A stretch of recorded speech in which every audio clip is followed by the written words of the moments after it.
Italian journalist Federica Polidoro, who excluded Ayo Edebiri from a BLM and MeToo question to Julia Roberts and Andrew Garfield at the Venice Film Festival, has issued a statement on Instagram.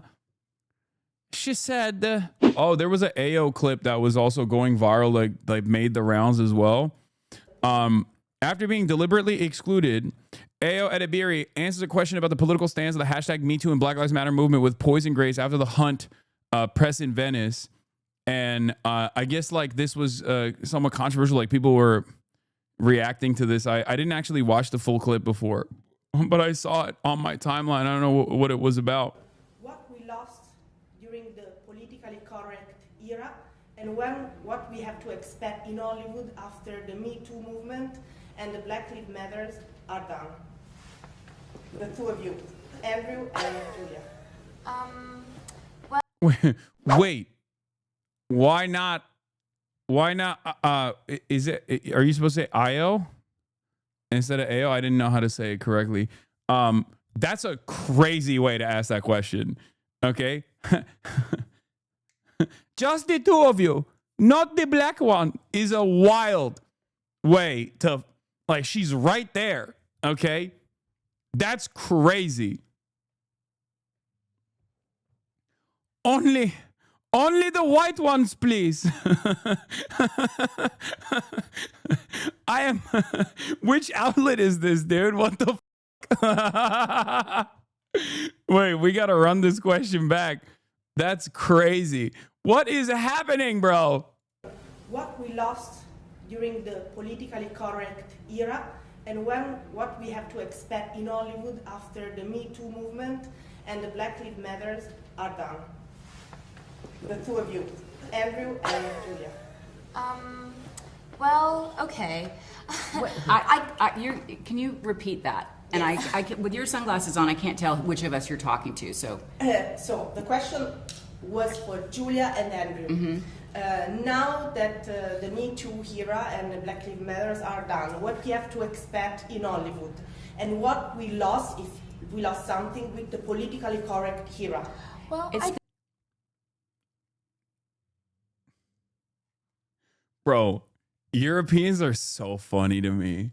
This is like Europeans, not like, obviously I'm not talking about, like there are obviously very cool and very good European comrades out there. Okay. Make no mistake. Many of them are in here. I'm literally wearing fucking, Jezza on my chest right now. Okay. But like, the average liberal or like the average like normie in Europe and their politics, especially as it pertains to like American politics, is so distorted from the way that we think about Europeans in general, because they have like some semblance of social democratic provisions. So we always automatically assume that they're just more woke than we are. There's this understanding in America. There is this understanding in the United States of America that like the Euros are more woke. Okay. UK, not Europe. Yeah, shut up. It's a part of the European continent. Okay. What is this? What is this? UK is not a part of Europe shit. Like, what are we talking about? They are still a part of the continent. Okay. Just because they're not a part of the fucking EU doesn't mean that they're not a part of the continent. Shut up. Brexit fans are so stupid. They literally think like Brexit meant that it's now what? America? Which continent is it a part of now? Is it its own thing? Anyway, Brexit means Brexit, love. Brexit means Brexit. It's not Europe. It's not Europe. Anyway, the woman asking the question is obviously not British either. But basically, like, if you ask like I don't know, like a French person, like their opinion on Me Too during the Me Too era, you would get a very different perspective. You know what I mean? If you ask like Europeans about like what kind of racism is taking place in America, they have a very different perspective than you would expect. It's not so woke. Okay. It's not woke at all, as a matter of fact. But here, sorry, I know that that's not for me, and I don't know if it's purposeful if it's not me, but I just am curious. I don't think it's done. I agree with you. It's not done. I don't think it's done at all. I think maybe hashtags might not be used as much, but I do think that there's work being done by activists, by people every day. That's beautiful, important work that's not finished. That's really, really, really active for a reason, because this world is really charged. Yeah. And that work isn't finished at all. Maybe if there's like not she DSA, by the way. mainstream coverage in the way that there might have been daily headlines in the way that it might have been 8 or so years ago, but I don't think that it means that the work is done. That's what I would say. And that the movements have been halted anyway. Yes. Like the movements are still absolutely alive, Yes. as you say, just maybe not as Like, I don't know about Julia Roberts' politics, but like, I know that's a swagged out white boy. Okay. Mashallah, Andrew Garfield, found the light of Allah, said the Shahada. Okay. He's a part of the Ummah. Okay. He is welcome to what would be the Muslim equivalent of a cookout? I don't even know. He's a beloved figure as well. I guess iftar. Yeah. He's welcome to the iftar. Yeah. He's welcome. He's welcome at every iftar dinner. Labeled labeled or or covered, covered. or like Yeah. witnessed as or kind of magnified as much in this present moment.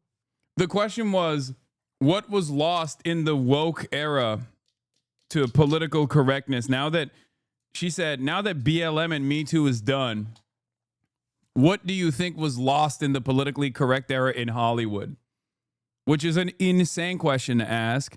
Anyway, Federica Polidoro, Italian journalist Federica Polidoro, who excluded Ayo Edebiri from a BLM and Me Too question to Julia Roberts and Andrew Garfield at the Venice Film Festival, has issued a statement on Instagram. She said, following an interview, I have been subjected to personal insults and attacks because of a question that, for some reason, was not well received by some members of the public. I find it striking that those who unjustly accuse me of racism and consider themselves custodians of justice find acceptable violent language, personal attacks, and cyberbullying. I would like to clarify that rather than focusing on the thoughtful responses of Ayo Edebiri, Julia Roberts, and Andrew Garfield, the discussion continues solely on how I should phrase the question. All the contributions from those present were reported in the fully published interview without any omissions. Oh, thanks. She's like, I heard the black one and I put it in the article. What more do you want from me? Mamma mia. What? I did not want to hear from someone from Sicily. And I still put it. I still put it in the article, in the final article. What do you want me to do? And nowadays, you can't be a fan of Lazio no more. The Wokes has a big fan of Lazio. Of course, I do not want to hear from someone from Sicily. To date, I am not aware of any protocols that dictates the order in which questions must be asked in an interview. Censoring or delegitimizing questions considered uncomfortable does not fall within the practice of democracy. Only the Journalists Association is authorized to evaluate the work of professionals in the field, not social media tribunals. To those who unjustly accuse me of racism, I would like to clarify that in my work I have interviewed people of every background and ethnicity, and my own family is multi-ethnic. There are people who actually live in southern Italy. Not Sicily, but at least southern Italy. Okay? Ha! How dare you? We are very diverse. People from Napoli, okay? And people from Rome as well. For the record, she retweets a ton of racist shit. Chatters, I could tell that by just how she reacted to this, or even how she asked that question. That is the least surprising. There is genuine racism from northern Italians towards southern Italians in Italy. No joke. No, I know. That's why I'm making that joke, chatter. I know. Anyway, I like that her response was, I've interviewed people that are black before. And even in this instance, I interviewed someone, I at least like didn't omit the black person's answer. My own family is multi-ethnic, matriarchal, and feminist with a significant history of immigration. I have collaborated for over 20 years with numerous national and international publications of all political orientations, always approaching my work with openness and professional rigor. In my view, the real racists are those who see racismo everywhere. I love that. That's my favorite, dude. That's my favorite. The real racism is those who call out the racism. And that's a spicy meatball. To seek to muzzle journalism, limiting freedom of analysis, critical thinking, and the plurality of perspectives. Journalism's role to ask questions, even on delicate topics, with respect and responsibility. I will not tolerate or accept defamatory or violent language, and I reserve the right to seek legal protection against those who, in recent days, have chosen to hide behind a digital mob to insult and attack me instead of seeking a civil and constructive discussion. Federica Polidoro. And of course, she follows JD Vance on 3 different accounts, it seems, which is crazy. Like, that's like not one. If it was like one account, I get it. You're a journalist, you're following like political figures and stuff, but like 3, you're a stan at that point. And also JD Vance, it's crazy.